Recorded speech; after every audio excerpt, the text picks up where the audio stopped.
The Dream Quest for Unknown Kadath, Part 4, by H.P. Lovecraft. Well did the traveller know those garden lands that lie betwixt the wood and the Serannian sea,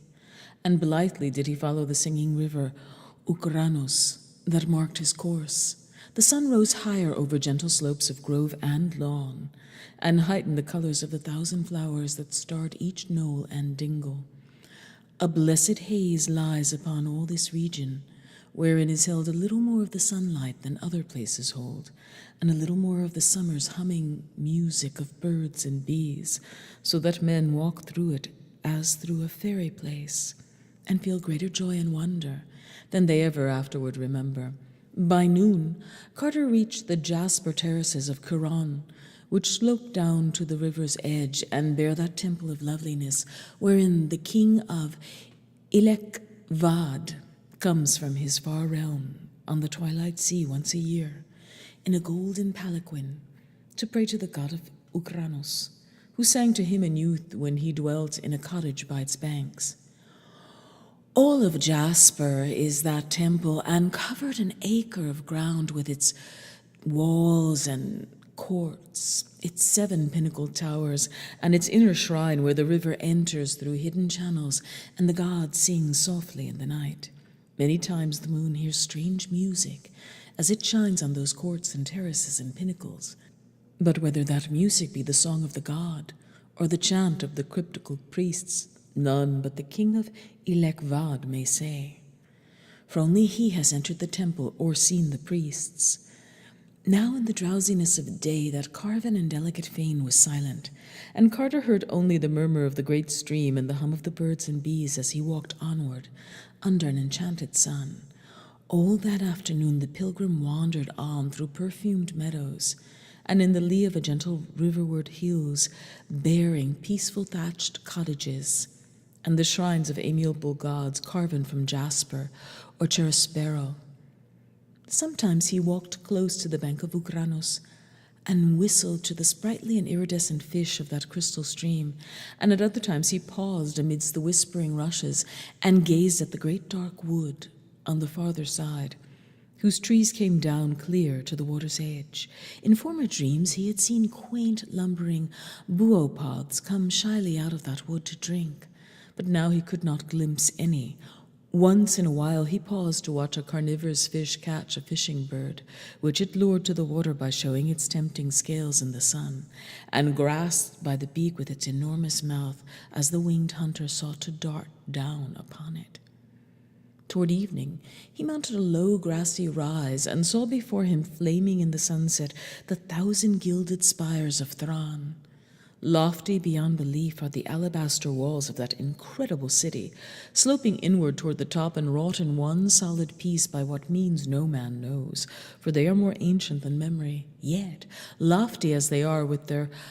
100 gates and 200 turrets and clustered towers within, all white beneath their golden spires, are loftier still, so that the men on the plain around see them soaring into the sky, sometimes shining clear, sometimes caught at the top in tangles of cloud and mist, and sometimes clouded lower down with their utmost pinnacles blazing free above the vapors. And where Thran's gate open on the river are great wharves of marble with ornate galleons of fragrant cedar and calamander riding gently at anchor, and strange bearded sailors sitting on casks and bales with the hieroglyphs of far places. Landward beyond the walls lies the farm country, where small white cottages dream between little hills, and narrow roads with many stone bridges wind gracefully among the streams and gardens. This verdant land Carter walked at evening and saw twilight float up from the river to the marvelous golden spires of Thran. And just at the hour of dusk he came to the southern gate and was stopped by a red-robed sentry till he had told 3 dreams beyond belief, and proved himself a dreamer worthy to walk up Thran's steep, mysterious streets and linger in bazaars where the wares of the ornate galleons were sold. Then into that incredible city he walked, through a wall so thick that the gate was a tunnel, and thereafter amidst curved and undulant ways, winding deep and narrow between the heavenward towers. Lights shone through grated and balconied windows, and the sounds of lutes and pipes stole timid from inner courts where marble fountains bubbled. Carter knew his way and edged down through darker streets to the river, where at an old sea tavern he found the captains and seamen he had known in myriad other dreams. There he bought his passage to Celephaïs on a great green galleon, and there he stopped for the night, after speaking gravely to the venerable cat of that inn, who blinked dozing before an enormous hearth, and dreamed of old wars and forgotten gods. In the morning, Carter boarded the galleon bound for Celephaïs, and sat in the prow as the ropes were cast off and the long sail down the Serannian sea began. For many leagues the banks was much as they were above Thrawn, with now and then a curious temple rising on the farther hills toward the right, and a drowsy village on the shore with steep red roofs and nets spread in the sun. Mindful of his search, Carter questioned all the mariners closely about those whom they had met in the taverns of Celephaïs, asking the names and ways of the strange men with long, narrow eyes, long, lobed ears, thin noses, and pointed chins, who came in dark ships from the north and traded onyx for the carved jade and spun gold and little red singing birds of Celephaïs. Of these men, the sailors knew not much, save that they talked but seldom and spread a kind of awe about them. Their land, very far away, was called Inganok, and not many people cared to go thither because it was a cold twilight land, and said to be close to unpleasant Leng, although high impassable mountains towered on the side where Leng was thought to lie, so that none might say whether this evil plateau with its horrible stone villages and unmentionable monastery were really there, or whether the rumors were only a fear that timid people felt in the night when those formidable barrier peaks loomed back against a rising moon. Certainly men reached Leng from very different oceans. Of other boundaries of Inganok, those sailors had no notion, nor had they heard of the cold waste and unknown Kadath, save from vague, unplaced report, and of the marvelous sunset city which Carter thought they knew nothing at all, so the traveler asked no more far things, but bided his time till he might talk with those strange men from cold and twilight Inganok, who were the seed of such gods as carved their features on Nagranik. Late in the day, the galleon reached those bends of the river which traversed the perfumed jungles of Cled. Here Carter wished he might disembark, for in those tropic tangles sleep wondrous palaces of ivory, lone and unbroken, where once dwelt fabulous monarchs of a land whose name is forgotten. Spells of the Elder Ones keep those places unharmed and undecayed, for it is written that there may be, one day, need of them again. And elephant caravans have glimpsed them from afar, by moonlight, though none dares approach them closely because of the guardians to which their wholeness is due. But the ship swept on, and dusk hushed the hum of the day, and the first stars above blinked answers to the early fireflies on the banks as that jungle fell far behind, leaving only its fragrance as a memory that it had been. And all through the night the galleon floated on mysteries unseen and unsuspected. Once a lookout reported fires on the hills to the east, but the sleepy captain said they had better not be looked at too much, since it was highly uncertain just who or what had lit them. In the morning, the river had broadened out greatly, and Carter saw by the houses along the banks that they were close to the vast trading city of Hlanith on the Serannian Sea. Here the walls were of rugged granite, and the houses peakedly fantastic with beamed and plastered gables. The men of Hlanith are more like those of the waking world than any other in dreamland, so that the city is not sought except for barter, but is prized for the solid work of its artisans. The wharves of Hlanith are of oak, and there the galleon made fast, while the captain traded in the taverns. Carter also went ashore and looked curiously upon the ruddled streets, where wooden ox carts lumbered and feverish merchants cried their wares vacuously in the bazaars. The sea taverns were all close to the wharves on cobbled lanes, salt with the spray of high, tides, and seemed exceedingly ancient with their low back-beamed ceilings and casements of greenish bullseye panes. Ancient sailors in those taverns talked much of distant ports and told many stories of the curious men from twilight Inganok, but had little to add to what the seamen of the galleon had told. Then, at last, after much unloading and loading, the ship set sail once more over the sunset sea, and the high walls and gables of Hlanith grew less as the last golden light of day lent them a wonder and beauty beyond any that man had given them. 2 nights and 2 days the galleon sailed over the Serannian sea, sighting no land and speaking but one other vessel. Then, near sunset of the 2nd day, there loomed up ahead the snowy peak of Iran, with its ginkgo trees swaying on the lower slopes, and Carter knew that they were come to the land of Uth-Nagai and the marvelous city of Celephaïs. Swiftly there came into sight the glittering minarets of that fabulous town, and the untarnished marble walls with their bronze statues, and the great stone bridge where Naraksa joins the sea.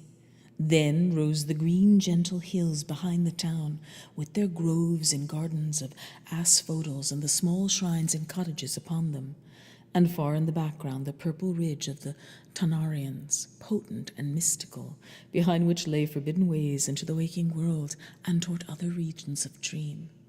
The harbor was full of painted galleys, some of which were from the marble-cloud city of Serannian, that lies in ethereal space beyond where the sea meets the sky, and some of which were from more substantial ports on the oceans of dreamland. Among these, the steersman threaded his way up to the spice-fragrant wharves, where the galleon made fast in the dusk, as the city's million lights began to twinkle out over the water. Ever new seemed this deathless city of vision, for here time has no power to tarnish or destroy. As it had always been, is still the turquoise of Noth Horthoth. And the 80 orchid-wreathed priests are the same, who built it 10,000 years ago. Shining still is the bronze of the great gates, nor are the onyx pavements ever worn or broken, and the great bronze statues on the walls look down on merchants and camel drivers older than fable, yet without one gray hair in their forked beards. Carter did not at once seek out the temple or the palace of the citadel, but stayed by the seaward wall among traders and sailors, and when it was too late for rumors and legends, he sought out an ancient tavern he knew well, and rested with dreams of gods on unknown Kadath whom he sought. The next day, he searched all along the quays for some of the strange mariners of Inganok, but was told that none were now in port, their galley not being due from the north for full 2 weeks. He found, however, one Thorabonian sailor who had been to Inganok and had worked in the onyx quarries of the twilight place, and this sailor said there was certainly a desert to the north of that plateau, and that this was why men feared it, though he admitted there were other vague tales of evil presences and nameless sentinels. Whether or not this could be the fabled waste wherein unknown Kadath stands, he did not know, but it seemed unlikely that those presences and sentinels, if indeed they truly existed, were stationed for naught. On the following day, Carter walked up the Street of the Pillars to the turquoise temple and talked with the high priest. Though Noth Horthoth is chiefly worshipped in Celephaïs, all the great ones were mentioned in diurnal prayers, and the priest was reasonably versed in their moods. Like Atal in distant Uthtar, he strongly advised against any attempt to see them, declaring that they are testy and capricious and subject to strange protection from the mindless other gods from outside, whose soul and messengers the crawling chaos, Nyarlathotep. Their jealous hiding of the marvelous sunset city showed clearly that they did not wish Carter to reach it, and it was doubtful how they would regard a guest whose object was to see them and plead before them. No man had ever found Kadath in the past, and it might be just as well if none had ever found it in the future. Such rumors as were told about that onyx castle of the great ones were not by any means reassuring. Having thanked the orchid-crowned high priest, Carter left the temple and sought the bazaar of the sheep butchers, where the old chief of Celephaïs's cats dwelt, sleek and contented. That grey and dignified being was sunning himself on the onyx pavement and extended a languid paw as his caller approached. But when Carter repeated the passwords and introductions furnished him by the old cat general of Uthar, the furry patriarch became very cordial and communicative and told much of the secret lore known to cats on the seaward slopes of Uthnagai. Best of all, he repeated several things told to him furtively by the timid waterfront cats of Celephaïs about the men of Inganok, on whose dark ships no cat will go. It seems that these men have an aura not of earth about them, though that is not the reason why no cat will sail on their ships. The reason for this is that Inganok holds shadows which no cat can endure, so that in all that cold twilight realm there is never a cheering purr or a homely mew. Whether it be because of things wafted over the impassable peaks from hypothetical Leng, or because of things filtering down from the chilly desert to the north, none may say, but it remains a fact that in that far land there broods a hint of outer space which cats do not like, and to which they are more sensitive than men. Therefore, they will not go on the dark ships that seek the basalt keys of Inganok. The old chief of the cats also told him where to find his friend King Kuranes, who, in Carter's latter dreams, had reigned alternately in the rose crystal palace of the 70 delights at Celephaïs and in the turreted cowed castle of sky-floating Serannian. It seems that he could no more find content in those places, but had formed a mighty longing for the English cliffs and downlands of his boyhood, where in little dreaming villages England's old songs hover at evening behind lattice windows, and where grey church towers peep lovely through the verdure of distant valleys. He could not go back to these things in the waking world because his body was dead. But he had done the next best thing and dreamed a small tract of such countryside in the region east of the city, where meadows roll gracefully up from the sea cliffs to the foot of the Tanarian hills. There he dwelt in a grey Gothic manor house of stone, looking on the sea, and tried to think it was ancient Trevor Towers where he was born, and where 13 generations of his forefathers had first seen the light. And on the coast nearby, he had built a little Cornish fishing village with steep cobbled ways, settling therein such people as had the most English faces, and seeking ever to teach them the dear remembered accents of old Cornwall fishers. And in a valley not far off he had reared a great Norman abbey, whose tower he could see from his window, placing around it in the churchyard greystones with the names of his ancestors carved thereon, and with a moss somewhat like old England's moss. For though Kuranes was a monarch in the land of dream, with all imagined pomps and marvels, splendors and beauties, ecstasies and delights, novelties and excitements, at his command, he would gladly have resigned forever the whole of his power and luxury and freedom for one blessed day as a simple boy in that pure and quiet England, that ancient beloved England which had molded his being and of which he must always be immutably a part. So,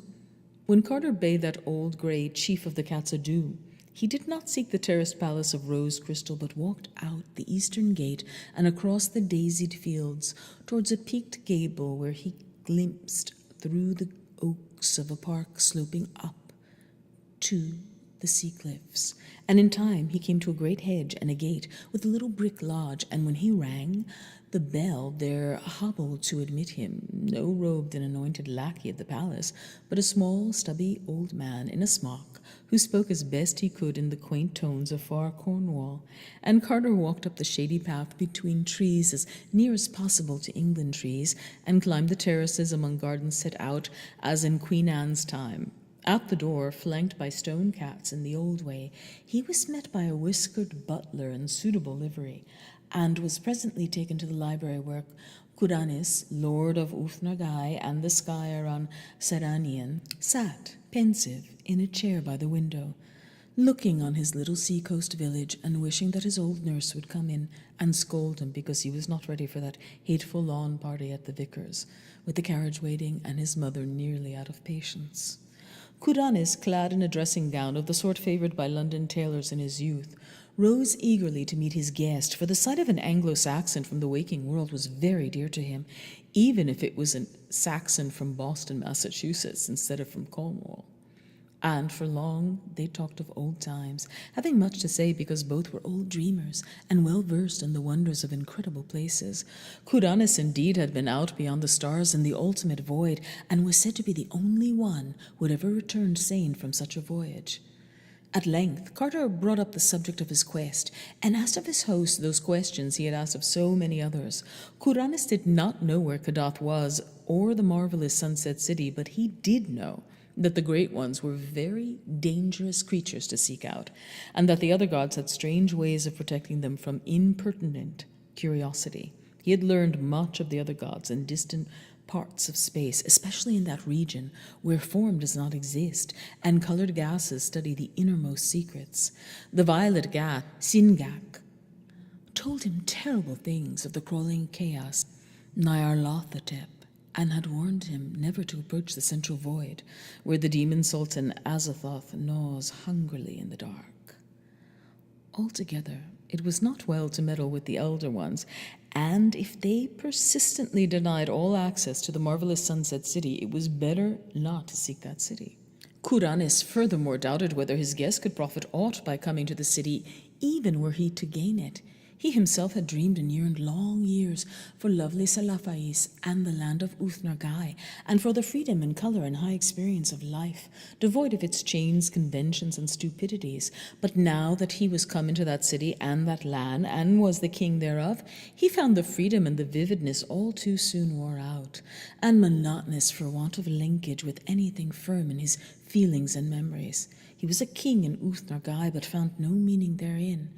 and drooped always for the old familiar things of England that had shaped his youth. All his kingdom would he give for the sound of Cornish church bells over the downs, and all the 1,000 minarets of Celephaïs for the steep homely roofs of the village near his home. So he told his guest that the unknown Sunset City might not hold quite the content he sought, and that perhaps it had been better remain a glorious and half-remembered dream. For he had visited Carter often in the old waking days, and knew well the lovely New England slopes that had given him birth. At the last he was very certain the seeker would long only for the early remembered scenes, the glow of Beacon Hill at evening, the tall steeples and winding hill streets of quaint Kingsport, the hoary gambrel roofs of ancient and witch-haunted Arkham, and the blessed miles of meads and valleys where stone walls rambled and white farmhouse gables peeped out from bowers of verdure. These things he told Randolph Carter, but still the seeker held to his purpose, and in the end they parted each with his own conviction, and Carter went back through the bronze gate into Celephaïs, and down the Street of the Pillars to the old sea-wall, where he talked more with the mariners of far parts, and waited for the dark ship from cold and twilight Inganok, whose strange-faced sailors and onyx traders had in them the blood of the Great Ones. One starlight evening, when the pharos shone splendid over the harbour, the longed-for ship put in, and strange-faced sailors and traders appeared one by one and group by group in the ancient taverns along the seawall.